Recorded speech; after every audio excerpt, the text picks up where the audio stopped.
What does the energy of a real-life monster look like?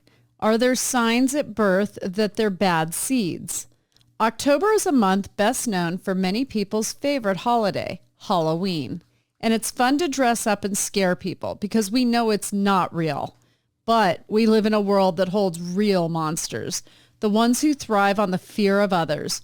On today's episode, our in-house astrologer extraordinaire, Tom McMullan and I, are sitting down to go over the birth chart of one of the most infamous serial killers of all time, John Wayne Gacy.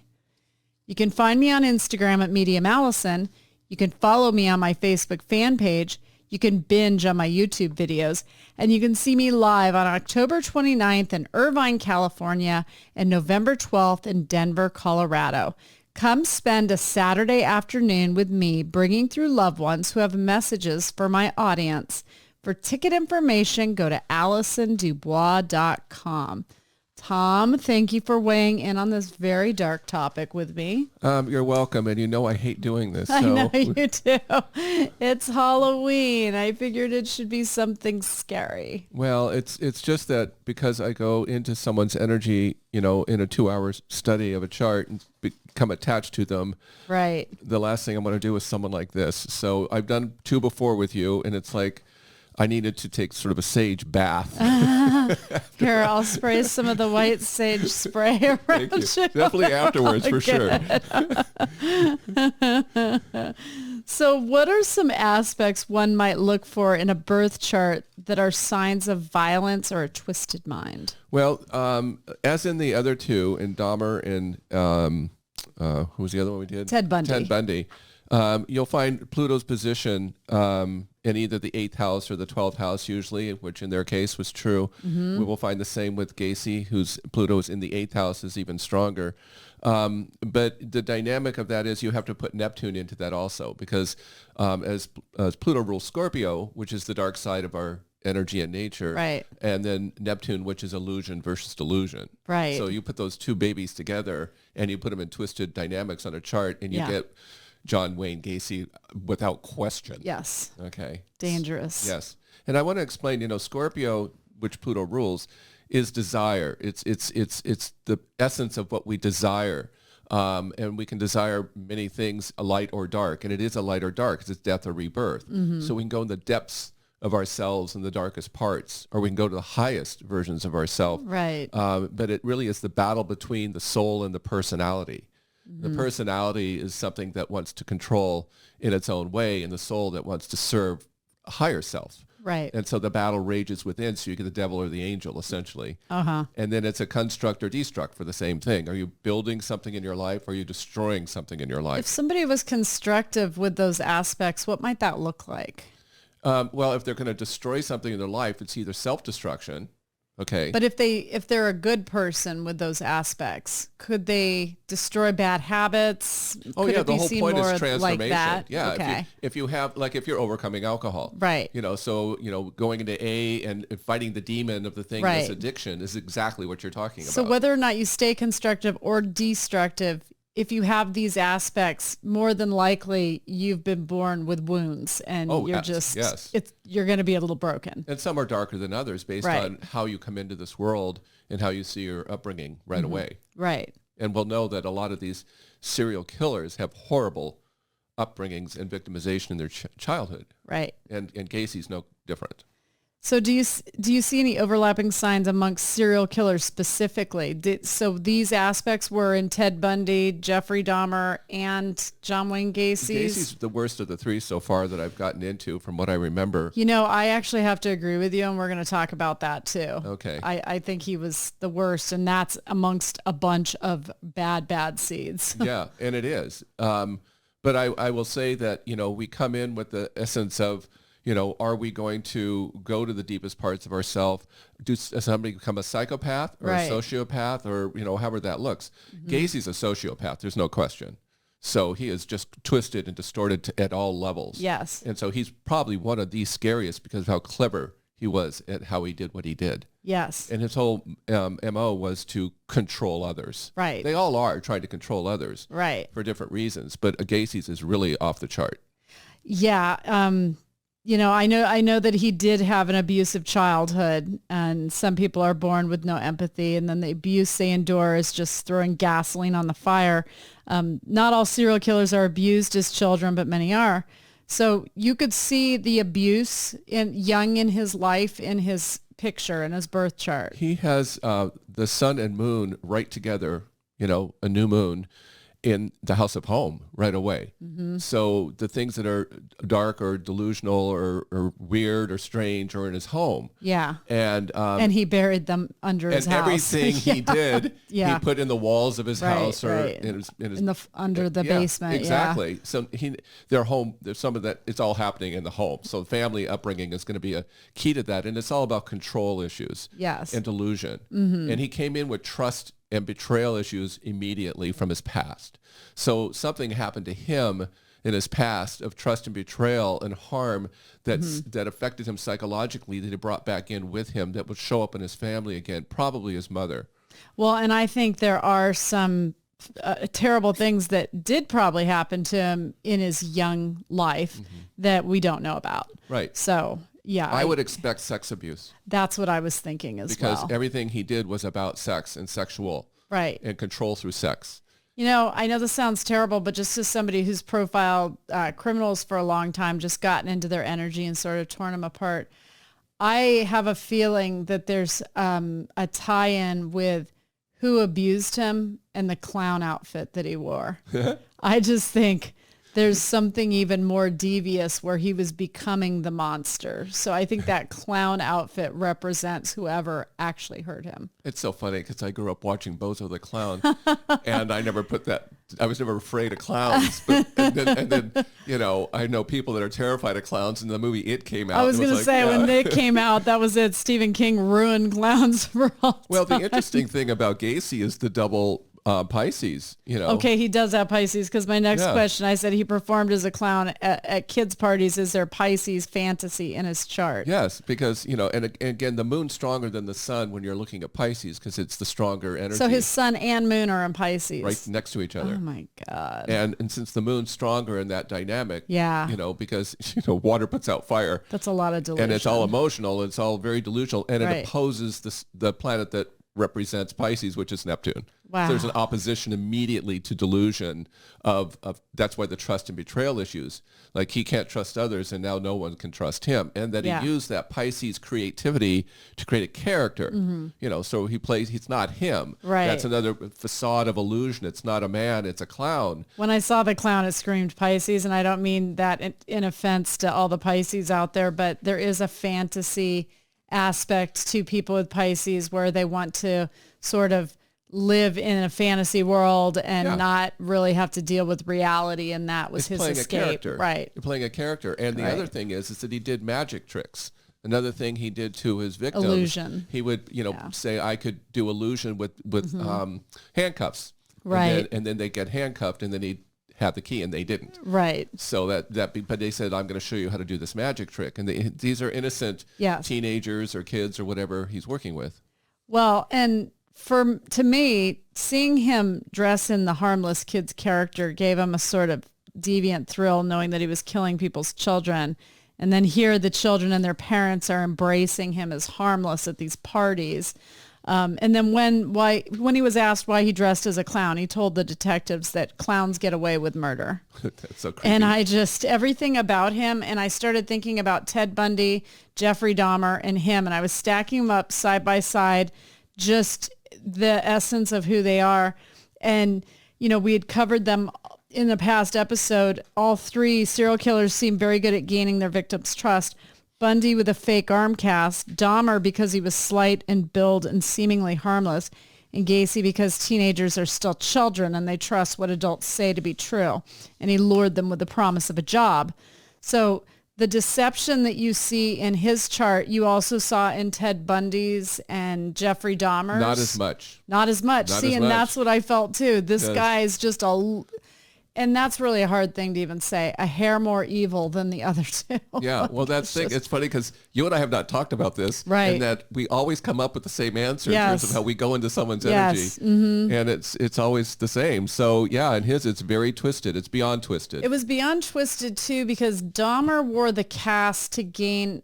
or I'm sorry, Ted Bundy wore the cast to gain the trust of his female victims to lure him away. And he thought he was smarter than everyone. So that's why getting away with that made him so proud, or like added to the thrill for him. Right. And then you've got Dahmer, who's just, in gay bars and a slight build. And so, I think men in particular, because those were his victims, think they can handle themselves. Nobody was worried about this guy, the skinny dude named Dahmer, Right. Overwhelming them, but then he drugged them, because he knew he wasn't physically strong enough and he didn't want the fight. And then you have Gacy, who you've got all of these young, they're really boys. They're just teenagers. Tall toddlers. Yeah, they're teenagers. And he was also a very big man. Right. He was heavy. Right. And so, he's very unattractive.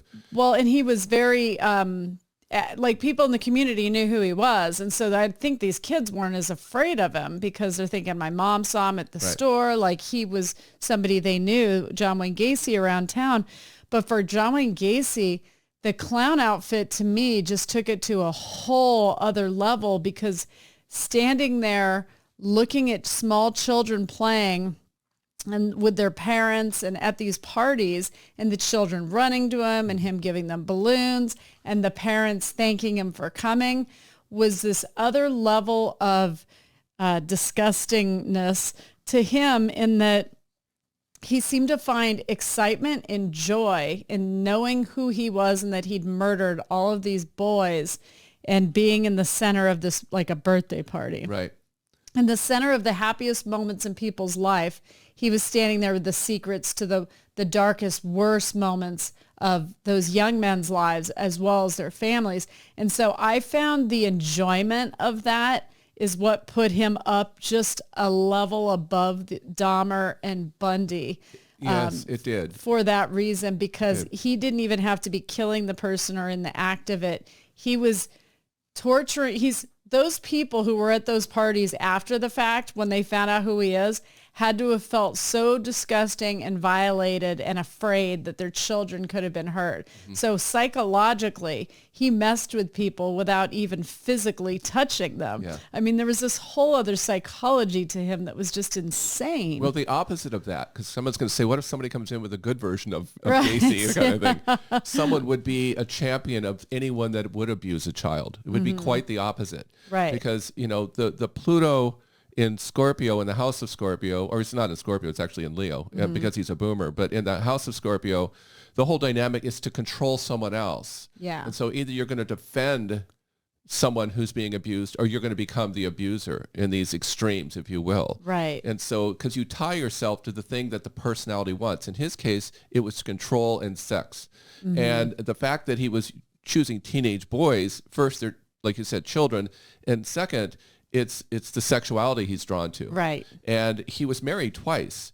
Right. But he had children, didn't he? I never picked that up. I thought he had children. But he had, good luck for them. But when you look at his, getting married, and then he was convicted actually of molesting a teenage boy, and then he had a long sentence. They let him out in a year and a half, which was insane. I just, the justice system has, well, it was 1940 it was something. It was 1968. Oh, yeah, then, yeah. When he went in for the two teen boys. So this isn't raping one, this is raping two teen boys. He was released 2 years later in 1970. And I just found that mind-blowing. And then he had killed Timothy McCoy in 1972, the 16-year-old. And they believe that's the first life he took. I'm not sure that it was, though.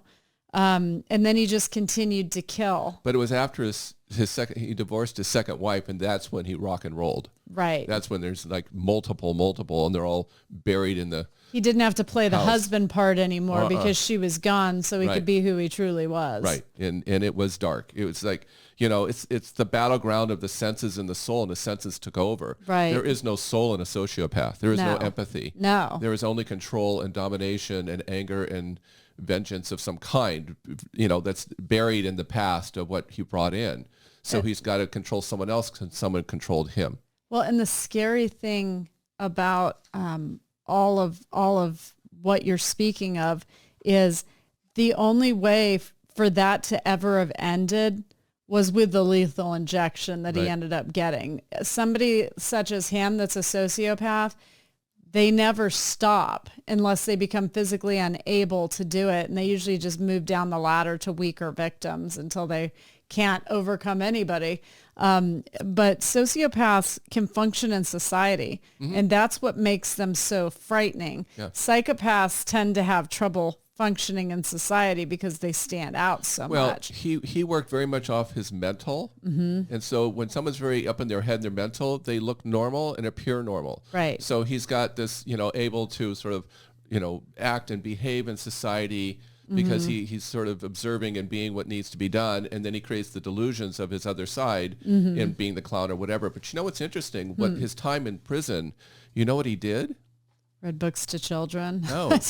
He painted another Pisces Oh, imprint. that's right. He did. Yeah, and he'd sell them, and that was a big problem. Yeah. Profiting. He was a painter, which is another Pisces trait because when you go into these energies. And he painted clowns. Well, of course he'd paint clowns. So they're images of himself. I would never want one of those in my house. That would just be the worst energy. Red Skelton painted clowns and he's turned out okay. No, but it's different when Gacy paints a clown and you buy it. I'm just saying. Exactly. Oh my God.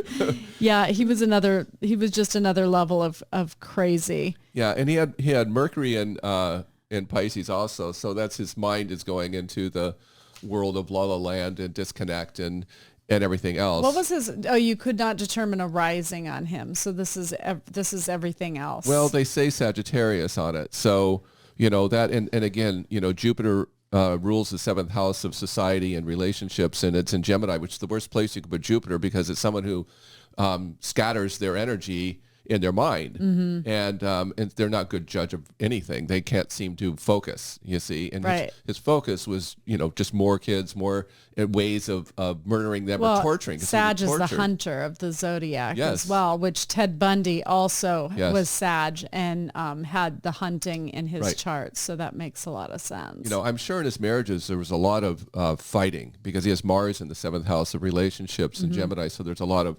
fighting in his relationships, and I'm sure it would be interesting to know why the wives wanted out, because what did they know, what happened to them, whatever is going on, because how do you hide that personality in a marriage? That's a documentary. They need to find all of the ex-spouses and boyfriends and girlfriends of these people and really interview them. I think women of that time back then were particularly tight-lipped about it because it would reflect on them. Well, and when you see all this Pisces in the fourth house of delusion and illusion, it's like, for anyone that has a lot of that in, they'll have an alcoholic parent usually. That'll show up if Neptune's there, or if Pisces is strong in the chart. You'll see someone that's unstable in your childhood in the family, and so his is so strong.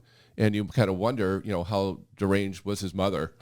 I'm surprised he wasn't an alcoholic or drug addict with all that Pisces in the chart, because Pisces doesn't have boundaries and they have trouble stopping. And like I always say, watch your alcohol and get your hand out of the chip bag. It's like they don't have boundaries. He ate a lot, yeah. Right. So food was his drug, I guess. It seems like it because he was a very heavy man. Well, his wives must have been able to cook all right. Yeah. I also think society betrayed him in his past. So it wasn't just personal. It was like he was angry at the world. Maybe he had told a teacher or somebody that he had been hurt or molested, and they did nothing, and the police came and looked at him and did nothing, and that could build some anger. Well, he's got strong Leo control issues. And the generation he's born into, which he was born in 1942, which is the beginning of the boomers, essentially.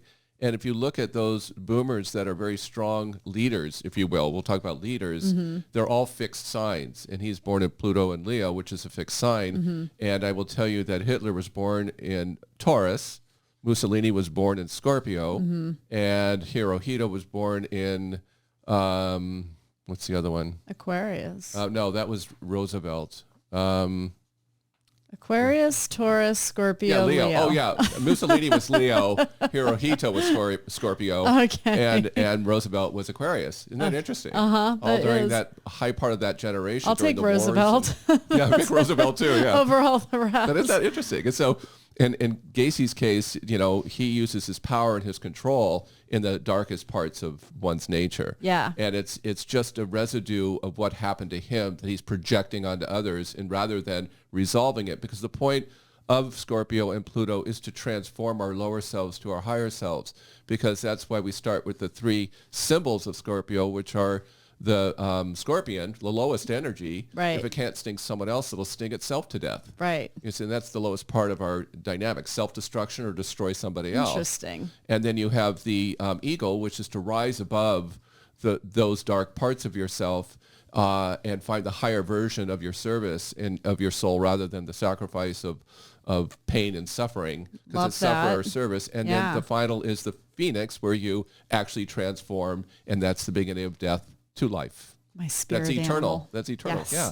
I love it. So that's when you're talking about that dark energy, and we all have Scorpio in our chart. Wherever Pluto is in your chart is where that plays out. So if somebody has Pluto in their relationship, I had a reading yesterday, and the relationship was just a nightmare. And I said, you need to protect yourself from the men that you draw into your life. And she's already had many problems. So, and she has to now, and she's, having to deal with it. This is a nightmare story. And sometimes I say, you really need to protect yourself. You still need to get some, the oils or protection devices. The protection oils because from Granny Magic. And when you go into relationships, you have to be much clear-minded and aware of what you're drawing. I find it a good rule of thumb that if you have really bad if you have bad judgment of character, and you keep picking the same abusive guy or the same type of guy, now you have a type. If you ever encounter that energy again, and we know energies, we can feel it. Right. If you ever encounter that familiar feeling and you find yourself attracted, walk away immediately. And the people that you don't find yourself immediately attracted to, sometimes it's better to give them a second shot at knowing you, because what you thought was your type is just really your destruction, and you need to stop. Well, my advice to a lot of women is to don't rush in. And if you have Pluto in the 7th... You can say that. I watch them do it all the time. Like, okay, I'm going to take my time. And then they're like, stand back. There's a man. I'm coming through. We go in having to repeat our karma to understand what we're trying to heal. I think some people don't even like themselves, and so they think they deserve it, and they just keep doing it to themselves. That's a victim mentality. Yes, so, that's a victim mentality. Yeah. And, with Pisces rules health. He could have gone into a field that had to do with, healthcare, maybe helping people. And the only way he knew how which is to cut up bodies and stick them in the house, and find chemicals to dissolve them, and all the things he did, which would be the Virgo side. They still have a number of bodies that they have not identified by DNA, that they're just now actually identifying some of those bodies still that they found down there. Well, he poured lime over some of them, and so that they dissolved. The lye, I mean the lye, excuse me. Yeah. That's okay. The other one sounded like it was going into a beverage of some sort. Only you would know this. You see, this is why you made me do this dark stuff I know. hate. I'm sorry. It's my field. And he did do that, but there were still bones and some teeth left. But one of the mothers didn't have a dental record on her son, because back then, we're funny about our teeth now. We need a great smile. Back then, they didn't care as much. And so she didn't have that. And the mom died in the early 2000s, and they were just able to get a relative to match the DNA on one of the boys. So they're still, after all these years, that's how destructive he was. Yes. That we're going into 2023, and they're still figuring out who some of his victims were. Yeah. I don't know how you navigate that world when you were solving crime and being in the minds of these people. I know why we're doing this now, because this is your world, but I don't know how you do it.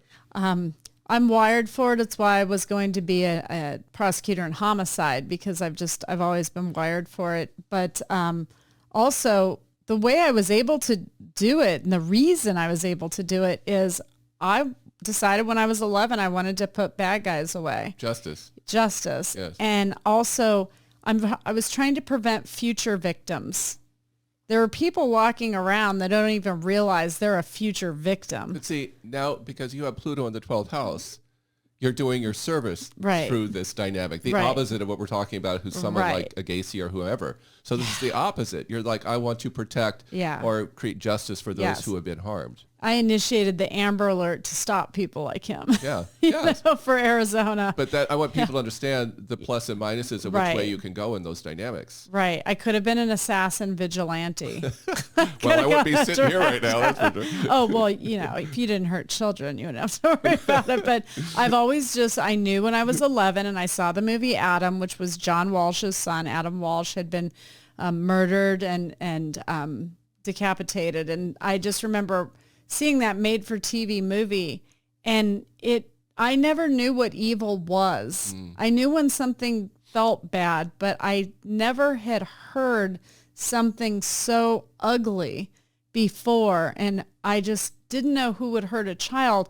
And in that moment, I decided I was going to grow up to put those guys, it's usually guys, rarely it's a woman, but it can happen. But I was going to put those guys away so that they couldn't hurt other children. And back then, it was easier to think they were far and few between. Now we know better, and they just keep letting them out of prison. I don't get it. Yeah. People, you got to strengthen your laws. It's ridiculous. I mean, there's victims out there that don't need to be. But it's weird to look at the John Wayne Gacy's and the Ted Bundys and the Dahmers. We have multiple serial killers going at any given time at the same time. It's funny when I talk about someone coming in with tremendous ability to construct or have a powerful presence, right? And then give their power away or not trust people take advantage of them. Elvis Presley has this. Okay, so understand Elvis Presley, I watched the whole movie and realized he was completely controlled by his manager and taken advantage of. Right. And all he wanted to do was to use his gift and his talent in his voice and his singing and what he did in his career. Right. And then they put him in the costumes and everything, controlled and turned him into a puppet. Yeah. And then he became a horrible drug abuser and alcoholic because he wasn't in control of his life. Right. And that's sad. It's sad. And I think with the alcohol and drugs, I know this was the case with Brian Wilson of the Beach Boys was being medicated by his therapist for years while the therapist stole his money. So I think a lot of musicians probably have water in their chart because they're so visionary when it comes to emotional things. And I think they're controlled by the drugs and alcohol. I think they often feed it to them just to get them hooked on it so they can control them. So it's very, very sad that some of the people, the good are so good and the bad are so bad. Well, they can, but I guess the essence in our own lives and the teaching of it is be careful who you give your power to. Yes. And be very aware of why you give it to them and the dependency it holds on you. Yeah. And controls you. I'm a firm believer of, being in control of your own path and where you're going. And that's why I do the work I do, is to make sure people know what their damn path is. Right. I know. And sometimes as you get older, you learn the hard way that an accountant wasn't a good accountant or, that a lawyer wasn't a good lawyer. And you learn the hard way. And you know what? You don't complain about it. You read up and you learn it yourself. And then you don't worry about it in the future. So we're all capable of seizing our own power and holding on to it, not giving it away. Yeah. So I think a lot of people don't want the power because it takes a lot of energy and responsibility to have to be the one that the buck stops with you. Well, there's the word, responsibility. Yeah. It's easier to not do than to do. Do fixed signs, do they tend to be more follow through with things or? No, they hold on to things. They hold on to things. The thing is like, no, we're doing it my way. This is how I'm comfortable with it. And then, the mutable signs are the ones that adapt to given situations, which is dangerous in and of itself because you're never grounded in yourself because you're moving from one thing to another. Right. And that's a Pisces energy because it's water. It's the ultimate mutable because it has no form coming in. Well, and I think what people don't understand, and I want want them to understand this out there. You can be a Pisces and 6 months across from your birthday is Virgo. You can draw more of the Virgo traits and appear more Virgo. And I've learned this just through you and the readings that I do. I'll get a Pisces and normally that's like, oh yeah, I got a Pisces. You know, they're emotionally available. It's going to be great.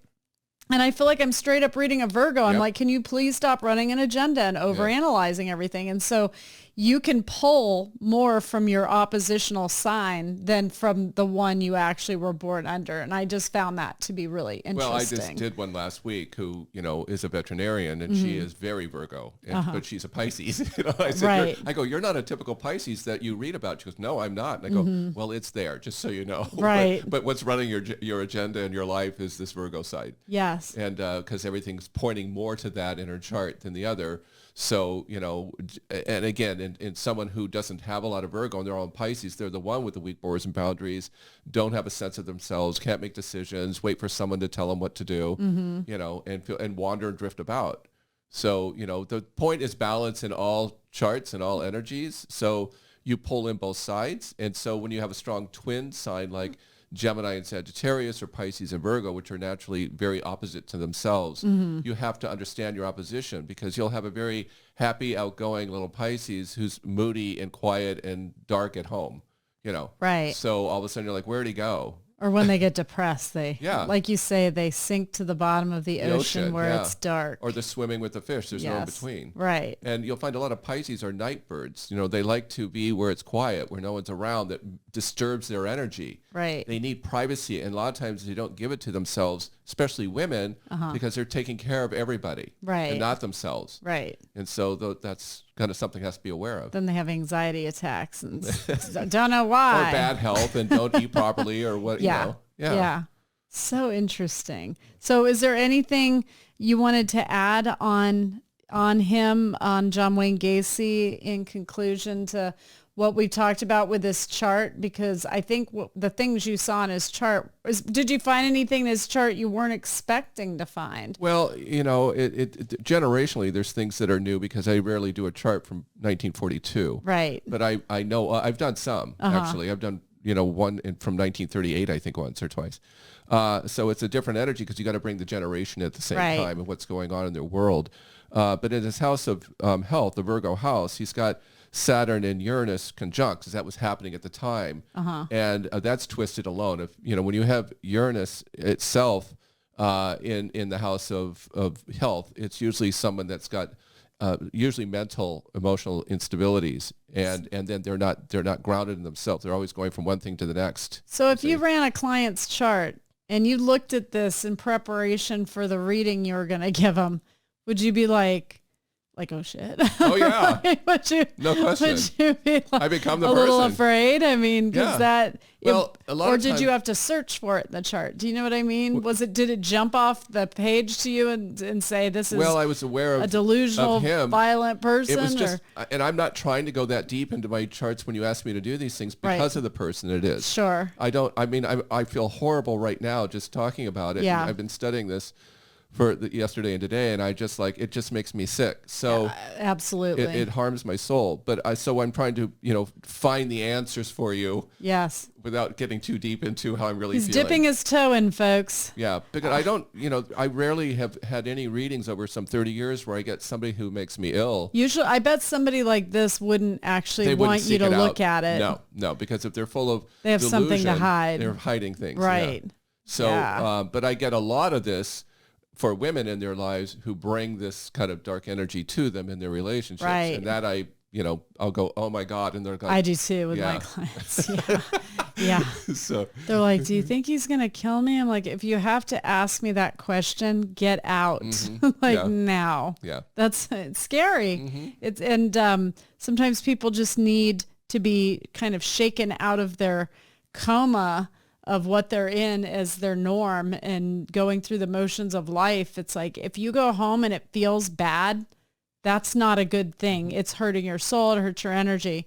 If somebody comes home and sucks the oxygen out of the house just by their presence, you've got a problem. Yeah. So people need to pay more attention to their intuition and that on that soul level, that innate inner voice. It's just saying, ooh, that doesn't feel right. Yeah. I think people would navigate life more easily. I also have an observation of a lot of women that I do readings for that feel like their husband's a mess and it's their fault. So it must be my fault he's cheating on me, or he's, doing these things, or I'm stupid for picking this guy. It's like, you got to stop thinking that. Right. You've got to just start looking at why are you with him to begin with and stop doing it. And how quickly can you stop? Yeah, exactly. So, go get a cabana boy, ladies. Yeah. Life doesn't have to end. But then it's like, well, I want my kids to have a dad. You want him to have this dad? I was one of those kids. So let me just say on behalf of all the stepchildren out there whose moms got married so we could have a father figure in the house, you're not doing us any favors, because we know when it's not right. We know when you're not making each other happy, and we have to feel that. I would have rather, and I'm just being totally honest, I would have rather my mom just been single and struggling than the generation that thought they had to keep providing the man. I had my dad every Saturday. I saw my dad every Saturday. That was enough for me. I didn't need a regular, constant dad there. I don't know what that's like. And I'm happy for the people that have that in their life. I bring their dads through all the time, but don't do it for us. I actually don't think the moms are just doing it for the children. I think they're doing it for themselves and the appearance of the family, the nuclear family that they want to project in the world. But you're talking generationally too. Yes. So it's like a woman. And financial help. Yeah, a woman's defined by a man in her life for Right. so long. Right. Her financial and security and, her public identity of being married with children. Right. So, if it's all screwed up, it's all hidden and no one talks about it, remember? Yeah. I think it would have been cool to have my mom teach me how to grill burgers. If she had to learn how to do it herself, that's all right. So I couldn't agree with you more, but I just think it's interesting. I'm one of those stepchildren, and I always hear people say things like that. And, people have ulterior motives. I want a better life for my child usually goes back to the parents wanting the better life for them. And I'm sure they do want a better life for the child, but it really is about them. Yeah. That's how I felt. Yeah. Each time. Too many times. Yeah, I think it was like 5 by the time I was 18. Yeah. Twice to my dad. She got married. Yeah. So with that being said, we'll wrap up Gacy because we don't want to give him any more attention, but I just wanted, with it being October and Halloween coming up, I just wanted to remind people there are some real monsters out there. Be careful. Watch your children, watch yourself, and don't trust people just to be nice because you don't want to hurt their feelings. I'll probably never be abducted because I'm so offensive. If somebody gets near me, I'm like, could you step back? I think I can taste your your lipstick, get off. So sometimes people get in your space and you got to push them back and say, these are my boundaries. You would know before they even step foot in front of you. That's true. And that's not fair. You have powers. Okay. I don't know what it's like to not have that knowingness to you, but I know there are a lot of people with really sharp intuition that are aware of that. And, it's when Halloween comes around, I get scared for kids as well, because I did study child abduction before I enacted the Amber Alert for Arizona, before I served on the task force to design it. Right. And, girls around the age of 11, most highly abducted and murdered of all kids under 18, boys or girls. Yeah. Boys between 6 and 9, the most highly abducted, that's their sweet spot of when they're abducted and murdered. So you have to know these things because 11's when we give our daughter a bike and go, okay, you can ride a few blocks over to your friend's house. And that's when you don't. You get in the car and you drive them and then you pick them up. It's just... Okay, now no one's going to let their kids out for Halloween. Well, hopefully they'll go with them. They'll go with them, yeah. Just go with your kids or get them some police-grade pepper spray. That's a good one, too. That can help. You've got to learn how to... to teach them to be self-sufficient for sure. There's just certain ages that you want to be aware of it for them. And 11-year-olds usually go to parties, I think, anyways. I'm not sure. Maybe that was just me. Anyways, Happy birthday in advance, Tom. Thank you. Yeah. Wish this beautiful Libra a happy birthday on his Instagram. Yeah. Yes. Where can they find you there? Astrologist_Tom. Astrologist_Tom. Yeah. And do you do Facebook at all? It goes to Facebook. Okay, it goes to Facebook. TomMcMullan.com is his website. And I'm thrilled to have you. And I'm going to have you back very soon. So thanks for another fascinating look into serial killers. Thank you to Tom McMullan for joining me. Thank you to you, my listeners. I'm Allison Dubois. This is The Dead Life. To all of my believers out there, don't stop believing.